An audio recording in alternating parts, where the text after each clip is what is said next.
Tu n'es pas condamné à rester qui tu étais. Et on va voir ensemble comment désactiver le syndrome de l'imposteur pour de bon. Dans 6 mois, soit tu seras toujours là à répéter les mêmes excuses et à te plaindre de ton quotidien, soit tu seras en train de récolter les fruits d'un choix radical, celui de devenir qui tu veux être pour de vrai. Est-ce que tu as déjà eu cette sensation étrange d'avancer dans ta vie, mais avec un poids accroché à ta cheville? Tu sens que tu changes et que tu évolues, et que quelque chose de plus grand t'appelle, une autre vie, plus alignée, plus abondante. Mais il y a cette voix qui t'en empêche. Tu te prends pour qui? Cette vie-là, c'est pas pour toi. Les gens, ils vont tellement te juger, c'est mieux que tu restes là où t'es. Aujourd'hui, on va parler de ça. On va parler de ce moment où tu es prête à faire des changements profonds, mais ton cerveau, lui, il reste enfermé dans des schémas du passé, dans une version obsolète de toi. Ce malaise que tu ressens, c'est pas juste un syndrome de l'imposteur. C'est un attachement profond à une image figée de toi. Et on va l'interrompre ici, maintenant, parce que tu mérites mieux que ça. Et surtout, je sais que tu peux faire mieux que ça. Dans cette vidéo, je vais te montrer comment te libérer de ce faux self que tu as construit, comment reprogrammer ton image de toi et surtout comment ne plus te sentir illégitime à chaque fois que tu choisis d'évoluer. Pour commencer, le plus grand frein à ta transformation, c'est pas les autres, c'est le décalage entre ce que tu es devenu ou ce que tu es en train de devenir et l'image que tu as encore de toi. Je suis comme ça, j'ai toujours été discrète. Ce genre de phrase, c'est des prisons. On croit qu'on se décrit et qu'on permet aux personnes de mieux nous connaître, mais en réalité, on s'enferme. C'est des récits qui ont probablement été vrais à un moment donné de notre vie, mais qu'on répète jusqu'à les figer dans le marbre. Les histoires qu'on se raconte, elles définissent la manière dont on se perçoit et dont on perçoit le monde. Déjà, le terme « je suis », c'est extrêmement puissant. Ce qu'on dit après, ça devient une déclaration vibratoire que notre subconscient prend comme directive. Tu contractes une identité en envoyant un signal clair à ton cerveau, à ton corps et à ton champ énergétique. Voilà ce que je suis, voilà comment je me définis. Et à partir de ça, tout en toi va œuvrer pour matcher avec cette image, avec cette définition. Et elle va se manifester encore et encore et encore. C'est pour ça qu'on dit souvent que le verbe est créateur. Souvent, les histoires fondatrices, celles qui constituent nos croyances sur nous et sur le monde, elles ont été forgées à l'enfance. C'était un moment où on n'avait pas les outils nécessaires pour pouvoir regarder les choses avec recul et nuance. Ça peut ressembler à un parent qui était indisponible émotionnellement et qui n'a jamais répondu à tes besoins. Et en conséquence, tu penses que c'est parce que c'est tes besoins qui sont pas importants ou c'est parce que c'est toi qui ne mérites pas qu'on réponde à tes besoins. Et donc tu grandis, tu évolues avec ces idées et tu navigues le monde, tu navigues les relations en te disant, en te racontant cette histoire, que de toute manière, tes besoins, ils sont pas importants. Que depuis que tu es petite, tu as toujours mis de côté et qu'on t'a toujours ignoré. C'est comme ça. Et ces histoires, il faut savoir qu'elles portent des signatures énergétiques. Elles portent un lot d'émotions et de pensées qui vont donner les mêmes résultats. Donc dans le cas de notre exemple, c'est une réalité où les personnes autour de toi portent peu d'attention à tes besoins. C'est comme un feu qui s'auto-alimente. À une époque, j'étais hyper attachée à raconter mon passé. Je pensais que c'était nécessaire, que c'était la manière dont on allait me comprendre, dont on allait me trouver relatable, que ça allait me rendre plus accessible, plus facile à digérer. Mais ce que je comprenais pas, c'est que je réactivais à chaque fois ces expériences-là, ces ressentis, ces vécus. Et à force, c'est plus seulement ton passé. Ça devient ton présent et ça détermine ton futur. Le plus fou dans tout ça, c'est que quand on fait ça, quand on raconte tous nos traumas, quand on raconte tout notre passé, on a l'impression que c'est ce qui va nous aider à tisser du lien. Et on pense qu'on le fait pour ça, mais finalement, est-ce qu'on le fait pas un peu pour se rassurer soi-même et pour trouver du sens dans toutes les choses qu'on a vécues? Et en plus de ça, la question qui se pose, c'est est-ce que les personnes en face de nous, elles sont prêtes à accueillir tous ces traumas? Quoi qu'il arrive, tant qu'on reste fidèle à ces récits, on ne réécrit pas des nouvelles histoires, on ne réécrit pas des nouveaux chapitres. On vit encore et encore la même chose. Je vais t'inviter à faire une expérience pendant 10 jours. C'est d'observer ce qui se passe, d'observer ce qui émerge quand tu arrêtes de raconter ces histoires du passé. En général, l'attachement, il freine l'authenticité. Parce que pour rester dans le groupe, on s'adapte et on essaye de ne pas secouer le bateau. On essaye vraiment de rester dans les clous pour rester au plus près du groupe. C'est comme ça qu'on peut progressivement perdre la connexion avec notre authenticité, justement. Alors que finalement, le groupe, il pourrait tellement bénéficier si chacun vivait dans sa vérité. Mais on s'attache au fait d'être compris, on s'attache au fait d'être reconnu, d'être validé. Alors on emprunte les groupes, on emprunte les peurs, on emprunte les ambitions, on emprunte les indignations, les colères du groupe. C'est par peur de déplaire, c'est par peur d'être seul, par loyauté. Et il y a des choses qui sont beaucoup plus complexes qui touchent à l'attachement que je traiterai sûrement dans une autre vidéo. Mais c'est là que les idées toutes faites, en tout cas, elles vont venir prendre le dessus sur qui on est réellement et sur qui on a envie d'incarner. C'est ces phrases qu'on entend partout. Et encore plus en ce moment, alors qu'on est en 2025, ce qui me choque. On devrait normalement avoir appris ces leçons-là et les avoir dépassées. Mais aujourd'hui, on entend encore je suis une femme, donc je dois me comporter de telle manière, je dois faire ci. Je suis une personne noire, donc j'aime ce genre de choses. Je viens de tel milieu, alors je ne peux pas avoir telle ou telle attitude. C'est vraiment ce genre de choses qui viennent figer les comportements, figer les identités et qui viennent figer notre évolution, notre expansion. Parce qu'on n'est pas venu là pour rentrer dans des cases. On n'est pas sur cette planète vaste et abondante pour juste se conformer à une version digeste, vraiment réduite de soi-même.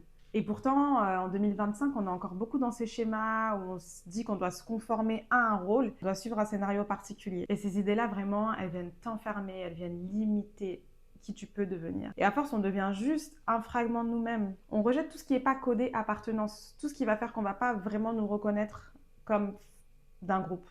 Alors qu'on est des individus constitués de multiples couches, d'un nombre infini de couches, et je vois pas pourquoi on devrait venir réduire et limiter ça, parce que c'est ce qui fait la beauté, c'est ce qui fait la richesse de l'expérience humaine. Et je le vois concrètement dans ma vie, parce que j'ai un self-concept justement qui est assez large, mais ça on en parlera en deuxième partie. Par exemple, il y a ma sœur qui me demande parfois si aux événements que je vais, il y avait des personnes noires, et ça arrive que ce soit pas le cas, que je sois la seule meuf noire de l'événement. Et le truc, c'est que c'est même pas une question que je me pose quand je book ou quand je réserve un truc. La seule question que je me pose, c'est est-ce que c'est quelque chose que j'ai envie de faire? Est-ce que c'est quelque chose qui va m'apporter, j'en sais rien, moi, du bonheur ou de la connaissance? Parce que je me demande pas, est-ce que je vais avoir ma place? Pour moi, j'ai ma place partout. Il n'y a aucun endroit où j'ai pas ma place. C'est pas une question que je vais me poser en général. Et donc à partir du moment où je me dis oui, c'est quelque chose que j'ai envie de faire, je me pose pas plus de questions en fait. J'y vais, peu importe qui sera là. Vraiment. Et ma soeur, par exemple, elle se voit pas essayer le golf. C'était une discussion qu'on avait où moi, pendant quelques mois, je me suis essayée au golf. Et elle me disait que elle se voyait vraiment pas faire du golf. Et c'était pas parce qu'elle en avait pas envie, mais c'était plutôt parce que elle s'imaginait pas faire partie de cet univers. Et elle se sentirait gênée, en fait, d'être là, comme si elle n'était pas à sa place. Et donc, elle s'est auto-exclue directement de ça. C'est la conséquence de l'attachement, c'est se définir à travers des codes, des appartenances, à travers des cases qu'on n'a pas forcément choisies en plus de ça. Et ça nous fait passer à côté de notre propre expansion. T'imagines, il y a quelque chose dont tu es passionné et que tu as grave envie de faire, j'en sais rien, ça peut être le patinage artistique. Et en fait, dans ton esprit, tu vas directement t'exclure parce que tu vas te dire ouais, je suis pas suffisamment mince, je suis noire et en plus de ça, je suis petite. J'en sais rien. Franchement, je dis des choses au hasard. Et qui sait, en fait, tu as peut-être un don pour cet art-là, mais parce que tu t'es enfermé dans ce self-concept, dans cette image de toi qui est extrêmement limitée, tu vas t'empêcher de grandir, tu vas t'empêcher cette expansion-là. Je trouve ça vraiment dommage. Et on va continuer de décortiquer tout ça pour ensuite aller chercher des solutions. Parce que moi, ce que je veux pour toi, c'est que le monde, il est vaste et je veux que tu puisses profiter de tout ce dont tu peux profiter. Parce que les limitations, on les crée. Je sais que tout ça, c'est intense. On ne peut pas tout intégrer d'un coup. Alors, j'ai rassemblé l'essentiel dans un livret que j'aurais aimé avoir au début de mon propre chemin. Tu peux le télécharger gratuitement. Il est là pour t'accompagner dans ton processus, à ton rythme. Et il y a quelque chose qui est pervers, c'est que même quand on sent que cette ancienne identité, elle est trop étroite, et même quand on sait qu'on n'est plus cette version de nous-mêmes, le corps et le cerveau, eux, ils n'ont pas encore compris, ils n'ont pas encore intégré cette information-là. C'est pour ça qu'on dit parfois que tu peux savoir quelque chose consciemment, mais tu peux ne pas l'avoir intégré au niveau de l'inconscient. Parce que le système nerveux, il ne cherche pas ce qui est aligné. Le système nerveux, avant tout, il cherche la sécurité. Il cherche ce qui est familier. Et c'est comme ça qu'on peut se retrouver à rejouer des dynamiques encore et encore, qu'on a pourtant consciemment dépassées. Pas parce qu'on est faible, pas parce qu'on est bête, mais plutôt parce que les connexions neuronales ont été câblées pour nous maintenir dans le confort du familier. Et même quand il nous oppresse. Et c'est là que ça devient subtil, parce qu'en surface, je peux très bien te dire j'en ai marre, je veux une vie paisible, ou alors j'ai envie d'être une personne active, j'ai envie de faire du sport, ou alors j'ai envie d'être respectée, valorisée, entourée d'amour. Mais dans le fond, ton système nerveux, lui, il continue de chercher les sensations qui sont familières. Et c'est pas celles que tu veux, c'est celles que tu connais encore une fois. Et si ce que tu as le plus connu dans ta vie, c'est l'abandon, le manque,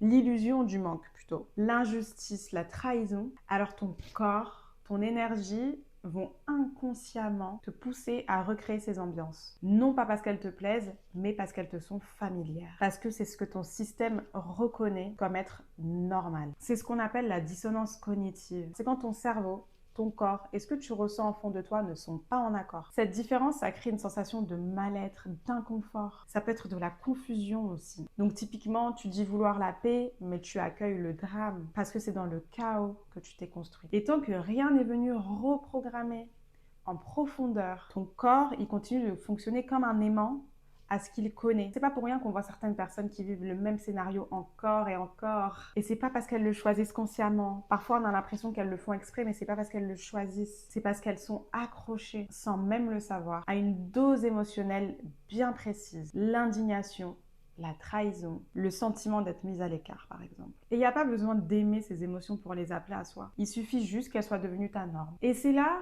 que la notion de signature énergétique, elle revient. Parce que chaque pensée, chaque souvenir, chaque histoire qu'on répète, elle porte une fréquence particulière. Elle transporte avec elle une vibration, un ton, une couleur bien précise. Quand tu as été trop longtemps immergé dans une gamme émotionnelle, la solitude, la culpabilité, le manque, tu finis par le rechercher, même quand tout va bien. Parce que ton système, il ne sait pas encore recevoir autre chose. Et tout ce qui va aller à l'encontre de cette image-là, ça va être vécu comme un inconfort. Et c'est pour ça que parfois, quand tu t'ouvres à des nouvelles possibilités, quand tu t'ouvres à l'évolution, par exemple des nouvelles expériences ou quand tu essayes juste de te détendre, il y a quelque chose en toi qui vient saboter ces moments-là. Parce qu'il y a encore cette voix discrète, mais incrustée dans les circuits de ton corps et elle murmure que c'est trop beau pour être vrai, que ce genre de bonheur c'est pas pour toi. Et donc inconsciemment tu vas mettre des choses en place pour retourner sur ta baseline de ce que tu peux accepter. Dans son livre Psycho-Cybernetics, je vais aller le chercher.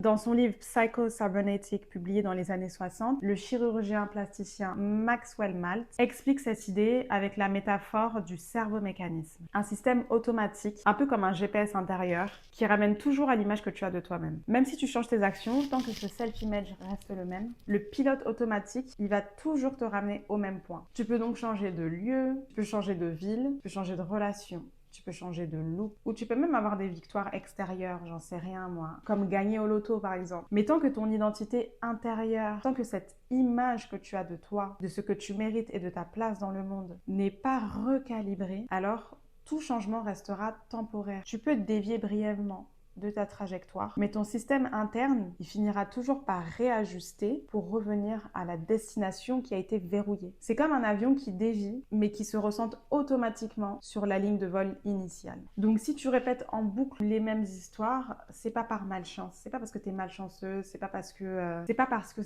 par hasard. C'est un itinéraire énergétique, un itinéraire neurologique qui est verrouillé. Et ton subconscient, il agit comme un gardien. Il cherche la cohérence entre la réalité extérieure et ton image intérieure. Et s'il détecte un écart, il te pousse à ajuster, pas vers le haut, mais vers le familier. On peut penser aux personnes qui gagnent au loto, mais qui finissent par redevenir pauvres. Puis il y a aussi ce principe de loyauté auquel je n'adhère pas du tout. Je cultive la loyauté envers personne, envers aucun groupe, envers aucune histoire ou même envers aucun système. La seule loyauté que je cultive, c'est la loyauté que j'ai envers moi-même, envers mon alignement et envers mon intégrité. Parce que j'ai vu qu'est-ce que ça coûte de rester fidèle à quelque chose qui nous dessert. Et souvent, ce qu'on appelle loyauté, c'est de la peur déguisée, c'est la peur de décevoir, c'est de la peur d'être exclu du groupe aussi, ou d'être perçu comme ingrate. C'est là que ça rejoint l'attachement. On reste dans le rôle, même quand il nous sert plus. Parce qu'on s'est construit une image qui plaît aux autres, ou qui garde les autres en sécurité. Je pense qu'il y a un grand pouvoir dans le fait de dire eh bien ça c'était vrai jusqu'à maintenant et à partir d'aujourd'hui je décide que ça ne l'est plus. Changer d'avis, changer de trajectoire, changer d'alliance même, c'est pas de l'instabilité, c'est de la souveraineté, surtout quand c'est fait avec alignement. Alors oui, peut-être que tu as déjà eu l'impression de faire semblant, d'avoir volé ta place, de ne pas mériter, peut-être même que tu as mis ce malaise sous une étiquette. L'étiquette du syndrome de l'imposteur, en espérant que ça t'aide à mieux le comprendre. Mais si au fond c'était pas ça le problème. Si au fond, cet inconfort, c'était qu'un simple passage. Si ce que tu ressens était simplement le signe que tu n'es plus celle que tu étais et que tu n'as pas encore tout à fait assumé celle que tu es en train de devenir. Bref, ce que tu peux faire à tout moment, c'est choisir de réécrire ton histoire. Tu peux choisir de raconter les mêmes événements depuis un endroit différent. Tu peux dire j'ai toujours été discrète avec nostalgie. Ou alors tu peux dire j'ai toujours été discrète, mais aujourd'hui je choisis d'occuper l'espace. Tu peux choisir de te souvenir de choses que tu as vécues avec douleur, ou alors tu peux y voir les racines de ta force et de ta résilience. Et je t'invite à transformer ton récit ici maintenant dans les commentaires en prenant un souvenir de toi qui aurait pu être un souvenir douloureux, mais que tu vas réécrire. Que tu vas réécrire justement depuis cet espace d'empowerment. On croit que l'histoire, elle est figée, mais en réalité, c'est nous qui la faisons vivre. À chaque fois qu'on la raconte, à chaque fois qu'on y pense, à chaque fois qu'on s'y identifie, l'histoire, c'est un matériau vivant. Et le langage, c'est un outil de transmutation. À partir du moment où tu comprends ça, plus rien ne t'oblige à rester prisonnière du passé. Tu peux honorer ce que tu as été sans être emprisonné dans cette identité. Et c'est là que les choses bougent. Quand tu décides d'écrire autrement, quand tu choisis des mots qui élèvent, qui libèrent ta ligne, parce que tu n'es pas condamné à rester qui tu étais. J'ai vécu 1000 vies, j'ai incarné 1000 rôles. Passé de mauvais élèves à première de la classe, de figurante dans ma propre vie à personnage principal. Et c'est pas arrivé parce que j'ai changé de personnalité ou que j'ai découvert une méthode miracle. C'est arrivé le jour où j'ai compris que l'histoire que je raconte sur moi-même détermine la place que j'occupe dans le monde et que j'avais le droit, et j'ai toujours eu le droit, de choisir un nouveau récit. Je me souviens encore d'un moment où, au conseil de classe, ils ont décidé que je redoublais ma seconde. Puis je le sentais, je le savais parce que voilà, j'étais pas trop à l'école. Donc je savais déjà que la décision, ça allait être le redoublement. Pour me préparer et pour contrecarrer ça, j'avais écrit une lettre pour me défendre devant le conseil de classe. Sachant que j'étais déléguée en plus, donc j'ai dû sortir de la classe justement pour ne pas avoir à me défendre, mais j'avais quand même donné cette lettre. Ma lettre, elle était sincère, elle était réfléchie, elle était vraiment bien écrite parce que j'adore écrire. Et donc mon prof principal à l'époque, c'était un prof de PS. Et il est venu me voir après le conseil de classe pour me dire: je sais que c'est pas toi qui as écrit cette lettre. Et à ses yeux, c'était inconcevable qu'une élève comme moi, une personne comme moi, et ce que je représentais peut-être à ses yeux, puisse être capable d'écrire avec tant de clarté à peine, je sais pas t'as quel âge au lycée, à peine 16 ans quoi. Et à l'époque, sur le coup, ça m'avait blessée. Déjà, j'étais dévastée du fait de redoubler. En plus de ça, j'étais hyper indignée du fait qu'il vienne me dire ça. Mais au fur et à mesure, j'ai choisi de me raconter cette histoire différemment. C'était déjà une preuve que mon esprit rentrait pas dans les cases en fait, et que les gens, ils arrivaient pas à compute who this is. So, il y a toujours plusieurs options. Aujourd'hui, je peux décider de raconter cette histoire depuis une place d'humiliation et de dire ce mec est super raciste, j'aurais dû porter plainte, etc. Ou alors, je peux choisir de le raconter depuis un espace d'empowerment. Et c'est ce que j'ai choisi de faire. Je me suis pas laissée définir par ce moment-là. Je me suis dit, ok, il voit les choses comme ça, il n'y a pas de souci. Moi, dans tous les cas, je sais quel est mon potentiel et je vais travailler pour tendre vers ce potentiel-là. Et les deux sont vrais. Tout est vrai. C'est vrai.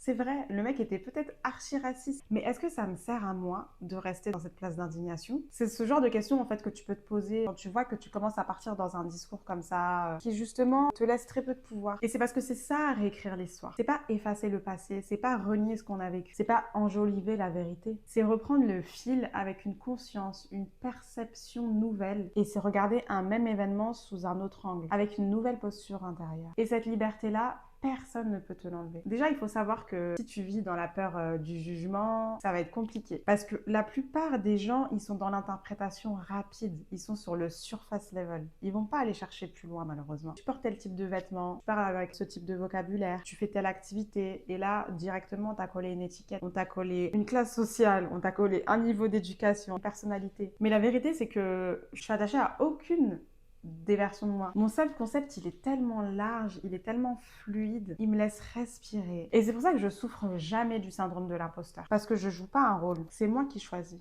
Je me dis pas que je suis pas faite pour ça. Je me demande plutôt, est-ce que c'est aligné? Est-ce que c'est quelque chose que j'ai envie de faire? Et si la réponse c'est oui, alors j'y vais, point barre. Il n'y a pas de débat.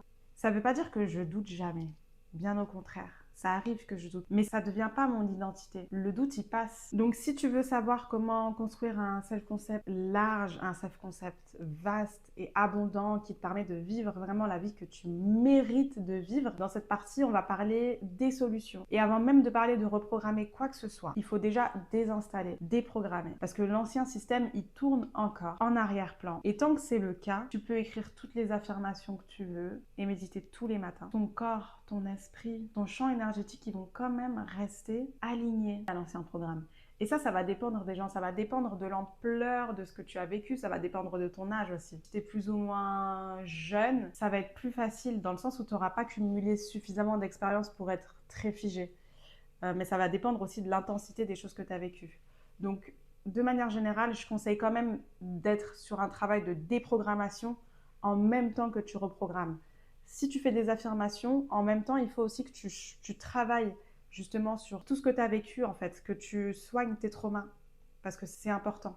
Tu as besoin d'être dans un terreau fertile pour que quand après tu viennes semer ces graines, justement, ça prenne directement. Et en fait, c'est souvent là que le piège il vient se refermer. Parce qu'on croit souvent que c'est nous qui sommes pas assez experts, pas assez disciplinés, ou alors pas assez méritants, alors qu'en réalité, c'est juste que la mémoire émotionnelle, les schémas protecteurs et les réflexes profonds, ils n'ont pas encore été regardés de près. Déprogrammer, c'est un travail de fond, c'est un travail colossal. C'est pas sexy, c'est pas instagrammable.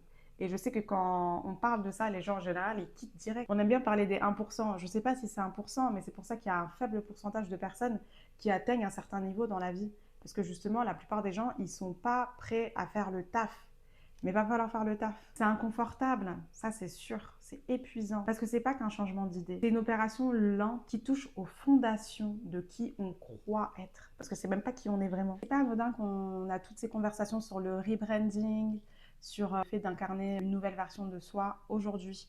On est en 2025 et 2025 dans l'astrologie chinoise, c'est l'année du serpent. Et l'archétype du serpent, c'est un archétype qui est puissant, dont on pourrait parler plus en détail dans une autre vidéo. Mais s'il y a une chose qu'on peut retenir, c'est que le serpent, il vit ce processus de mue. Il le fait parce que si c'est pas le cas, il meurt étouffé dans une peau trop petite. Littéralement. Et quand ce moment vient, la couche externe de sa peau, elle devient terne, rigide, inconfortable. Jusqu'à sa vision, ça va jusqu'à sa vision qui se brouille en fait. Et il entre dans une période de vulnérabilité extrême. Je crois que c'est une des périodes où le serpent est le plus vulnérable. Donc c'est une période où il va se cacher, où il va ralentir et où il va même plus manger. Et à partir d'un moment, il va commencer à se frotter contre des surfaces rugueuses et petit à petit, il va se glisser hors de son ancienne peau, en laissant derrière lui une enveloppe vide. Et le plus important, c'est que cette mue, elle vient de l'intérieur. C'est le corps du serpent qui crée une nouvelle couche de peau sous l'ancienne, qui pousse jusqu'à ce que l'ancienne craque. Et c'est exactement ce qui se passe dans ces schémas de transformation dont on parle. Il y a un moment où tu sens que tu peux plus faire semblant. Tu vois plus les choses comme avant, tu parles plus comme avant. Tu te sens vraiment en décalage en fait avec ce que tu es en train de vivre. Mais l'extérieur, lui, il continue à te renvoyer à cette ancienne version de toi. Alors il faut que tu acceptes cette période d'inconfort, cette période de flou, le moment de solitude aussi. Tu dois chercher cet endroit rugueux qui va t'aider à te libérer. Et surtout, ne pas avoir peur de ce que tu laisses derrière. Parce que ta croissance, elle va te demander de laisser quelque chose.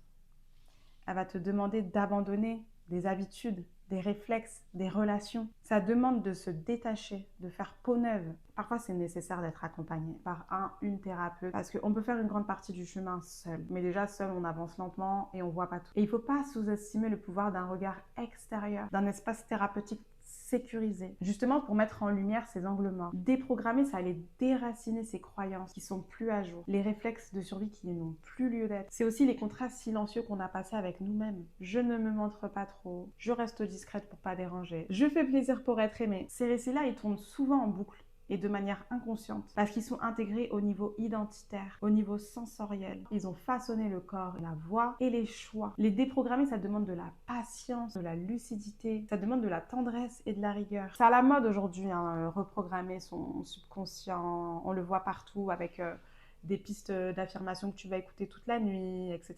Et ça peut être efficace, mais ce travail de reprogrammation, c'est pas un travail qui se fait simplement en surface. Pour que ça fonctionne vraiment, il faut que le terrain y soit prêt. Et c'est pas forcément en effaçant l'ancien pour ensuite reconstruire. C'est en venant remplacer ce système. Et c'est un remplacement qui est progressif, qui est simultané. Et c'est ce qui va permettre un véritable changement. Des outils comme l'Emotional Freedom Technique, l'EFT, dont j'avais déjà parlé dans une vidéo précédente. Ça aide à libérer les émotions liées à certaines croyances profondes en combinant des affirmations et la stimulation de points énergétiques. Le journaling, que je recommande dans toutes mes vidéos, lui, il permet de prendre conscience de ses pensées automatiques et de les reformuler par écrit. Et ça facilite l'intégration. Et en dernier lieu, la thérapie, avec des approches comme la thérapie cognitive et comportementale, donc les TCC, ou alors l'IFS, l'Internal Family System. Ça donne un cadre pour explorer les racines de ces croyances, les relier à des expériences passées et leur proposer de nouvelles fonctions. L'hypnose, ça agit au niveau de l'inconscient, là où beaucoup de programmes sont stockés. Et ça permet de réimplanter de nouveaux récits,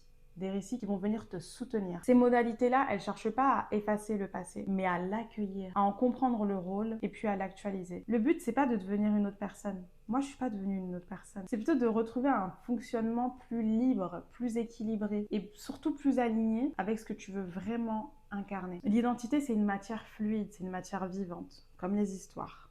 Ça change selon l'environnement, selon les périodes, on a guéri ou pas. Et on continue de s'auto-définir avec les mots d'hier. Alors qu'on pense plus pareil. On se fige dans une image comme on a vu par loyauté, par peur ou juste par habitude. Et en face, les gens, ils te regardent et au lieu de voir la complexité, ils traduisent ton expression à travers leur propre prise, leur propre case mentale. Mais ce que les gens déduisent de toi, c'est pas ton problème. Leur vision, elle est limitée par leur propre compréhension du monde et par leurs propres croyances limitantes. Ton taf, c'est pas de leur plaire ou de le justifier. Ton taf, c'est de bâtir un self-concept suffisamment vaste, souple et fluide pour contenir tout ce que tu es et tout ce que tu es encore en train de devenir. Donc, une fois que tu as commencé à déconstruire ces schémas et à remettre en question les narrations que tu traînes depuis ton enfance, il faut reconstruire. Reprogrammer, c'est choisir de vivre dans une nouvelle image de toi, même si ça te semble inconfortable au début. Maxwell Maltz explique que l'être humain agit toujours en fonction de l'image qu'il a de lui-même. Change cette image et le comportement suivra. T'as pas besoin de forcer, juste d'incarner plus souvent la version de toi que tu veux devenir. Et ça, c'est un entraînement quotidien. On peut parler d'un retour énergétique à soi, se traiter comme quelqu'un de précieux, être sa propre référence, sa propre fréquence. Alors oui, les affirmations, elles peuvent aider, à condition qu'elles soient adaptées à ton système nerveux. Si tu ne crois pas encore à une affirmation comme « je suis riche »,« je suis puissante », commence par des choses progressives. Par exemple, et si j'étais en train de devenir une femme puissante, chaque jour, de plus en plus? Et si j'étais une femme puissante? C'est moins violent pour ton inconscient et c'est bien plus... ça va te soutenir. Ça va permettre de ne pas venir clasher directement avec ton système de croyance qui est encore actif. Ce que je suggère et ce que moi j'ai fait et ce que je fais encore dans les processus où justement j'essaye d'appeler à moi des nouvelles versions de moi, c'est que je crée ma propre piste d'affirmation. Ça m'arrive encore d'aller écouter les affirmations d'autres personnes, mais quand je fais un travail vraiment sur mon self-image, j'enregistre ma propre affirmation parce que déjà j'ai plus confiance en ma propre moi. Et en plus de ça, j'écris ce que je veux. Je t'invite à faire de même, à créer ta propre piste d'affirmation et à l'écouter, que ce soit avant d'aller dormir ou alors sur le chemin pour aller au travail ou même en cuisinant. Et je t'invite à faire ça pendant une vingtaine de jours. Dans l'ouvrage que je t'ai présenté, il conseille de faire ça pendant 21 jours. Et donc, observe ce qui se passe dans ton discours intérieur pendant que tu fais ça. Ce que je veux que tu retiennes aussi, c'est que les choses, il faut les personnaliser. Il n'y a pas de recette magique. Il faut vraiment que tu te connaisses pour pouvoir trouver les solutions qui te sont adaptées. Moi, ce que je fais, c'est qu'à partir de mon expérience et de ma compréhension actuelle, je te donne des pistes. Mais si j'ai pu en arriver là, c'est parce que moi-même, j'ai été attentive. J'étais attentive à mes schémas, j'étais attentive à plein de choses. C'est ce qui m'a permis de trouver ces solutions-là. Dans un second temps, je voulais te parler de la visualisation. C'est une technique que beaucoup d'athlètes utilisent. Mais c'est pas réservé aux athlètes. C'est vraiment quelque chose que je conseille à n'importe qui, de visualiser le résultat voulu pour pouvoir justement faire des douches émotionnelles et des douches énergétiques et ressentir moins d'inconfort le moment voulu. Tu vas répéter mentalement. Ça te permet de goûter, de ressentir à cette version de toi-même, cette version que tu veux incarner, celle qui parle avec assurance, qui entre dans une pièce en se tenant droite sans s'excuser. Alors ferme les yeux et imagine-toi comme si tu le vivais déjà. C'est simple mais puissant. Si tu fais ça chaque jour, ton corps commencera à s'habituer. Il deviendra beaucoup plus facile d'agir depuis cet état. Si tu veux sortir de cette boucle mentale, sortir de ce syndrome de l'imposteur, prends un engagement avec toi-même. Commence par là. Pendant 21 jours, engage-toi. Consacre une partie de ton temps à ton self-image. Écris tout ce que tu veux incarner, noir sur blanc. Pas celle que tu es censé être pour les autres, pas le rôle que tu es censé jouer, mais écris vraiment des choses qui te tiennent à cœur. Pour mon cas, c'était d'être une femme qui s'aime inconditionnellement et qui incarne l'amour. C'était d'être une femme assertive, magnétique, mais aussi douce. Écris ce que tu veux, mais choisis-le. Toujours observer ce que tu ressens. C'est des informations précieuses de dire « Ah, quand je m'imagine avec de la richesse, je me sens extrêmement inconfortable, j'ai comme un poids sur le cœur. » Tu le prends en note. Toutes ces informations, elles sont précieuses. Et ça me fait penser que j'avais envie de parler d'un point hyper important, c'est sur les émotions qu'on va venir diaboliser. Il n'y a pas de bonne émotion ou de mauvaise émotion. Elles sont toutes là pour t'indiquer quelque chose. Elles portent toutes un message précieux. Et donc, dans certains cas, on va ressentir de la jalousie, de l'envie envers une personne. Et c'est une information précieuse. Plutôt que de diaboliser, de dire ah ouais, je suis jalouse, c'est pas bien, faut pas que je ressente ça. Tu peux le prendre comme un indicateur qui te montre que cette personne-là, elle possède quelque chose que tu veux. Ça peut être un trait de caractère, ça peut être des résultats qu'elle a dans sa vie. C'est une preuve que quelque chose en toi reconnaît ce que tu veux manifester. Plutôt que de projeter et de déverser de la haine sur la personne justement envers qui tu peux ressentir cette envie, cette jalousie, demande-toi plutôt qu'est-ce que je perçois chez cette personne que j'aimerais posséder également. Et va le chercher. Va chercher cette chose. Transforme cette envie, cette jalousie en intention. Et en dernier lieu, sois douce avec toi-même. Toutes ces versions précédentes de toi, elles t'ont mené jusqu'ici. Elles t'ont mené jusqu'à cette vidéo. Elles ont fait de leur mieux avec ce qu'elles avaient. La compassion, c'est pas juste rester bloqué dans le passé. C'est t'honorer assez pour ne plus avoir à t'en excuser. Et si je devais te laisser avec une seule chose, c'est que t'as pas besoin de tout savoir pour commencer. T'as pas besoin d'être prête dans tous les domaines. Être débutante, c'est noble, c'est vulnérable et c'est sacré. Il y a du courage dans le fait de ne pas savoir et malgré tout de choisir de marcher et d'avancer, même dans l'incertitude. Parce que le plus important, c'est de t'autoriser à être vivante et à être en constante évolution. Le self-concept, c'est une essence qu'on découvre et qu'on continue de redécouvrir au fur et à mesure. Alors sois douce avec toi, choisis un seul point de départ et avance depuis ce point de départ. Et si tu ne sais pas par où commencer, commence par te permettre d'essayer. Merci à toi d'avoir regardé cette vidéo. Si tu as regardé cette vidéo en entier, je te laisse un emoji avec un miroir. N'hésitez pas à laisser en commentaire vos expériences et vos réflexions. J'ai eu un petit bug avec mon clip de fin, mais c'est pour vous remercier encore une fois de votre soutien et on se retrouve bientôt.